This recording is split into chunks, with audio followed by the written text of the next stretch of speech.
বিনোদন জগতে আবারও নেমে এলো শোকের ছায়া।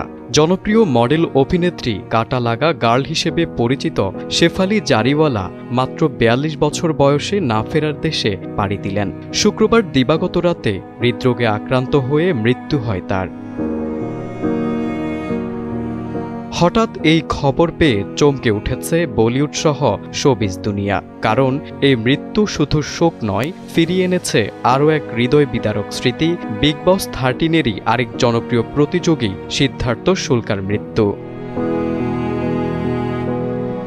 ২০২১ সালের ২ সেপ্টেম্বর মাত্র ৪০ বছর বয়সে হৃদরোগে আক্রান্ত হয়ে প্রাণ হারিয়েছিলেন সিদ্ধার্থ শুল্কা। ঠিক ৪ বছর পর একই ধরনের মৃত্যুর শিকার হলেন শেফালি। কাকতালীয় হলেও এই ঘটনা নেট পাড়ায় তুলেছে বিস্ময় আর প্রশ্নের ঝড়। বিগ বস 13 এর ২ প্রাণ এখন শুধুই স্মৃতি। শেফালি ছিলেন ফিটনেস প্রেমী, পারফেক্ট টোন্ড ফিগার ও নিয়মিত শরীর চর্চার জন্য পরিচিত। তেমনি সিদ্ধার্থও ছিলেন জিমভিত্তিক স্বাস্থ্যচর্চায় অভ্যস্ত।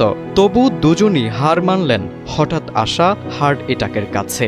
এটা শুধু বিষাদের বার্তা নয়, বরং আজকের তরুণ প্রজন্মের জন্য এক ভয়ঙ্কর সতর্কবার্তাও।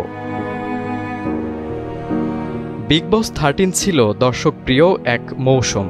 সেখানে সিদ্ধার্থ ও শেফালি ছিলেন ২ শক্তিশালী প্রতিযোগী, কিন্তু সম্পর্কের জায়গায় তাদের ছিল আরও গভীর এক ইতিহাস। শোয়ের মধ্যেই শেফালি জানিয়েছিলেন বহু বছর আগে সিদ্ধার্থের সঙ্গে তার প্রেমের সম্পর্ক ছিল। যদিও সেই সম্পর্ক ভেঙে যায়, তবে বন্ধুত্বের জায়গাটা রয়ে গেছে অটুট। সেই সম্পর্ক, সেই বন্ধন আর এখন একই রকম বিদায়। এমন কাকতালীয় ঘটনা মেনে নিতে পারছেন না ভক্তরা। কেউ লিখেছেন এই শোয়ের স্মৃতি এখন শুধুই বিষাদময়। কেউ বলছেন এই বয়সেই যদি এমন হার্ট অ্যাটাক হয় তবে নিরাপদ বয়স কোনটা।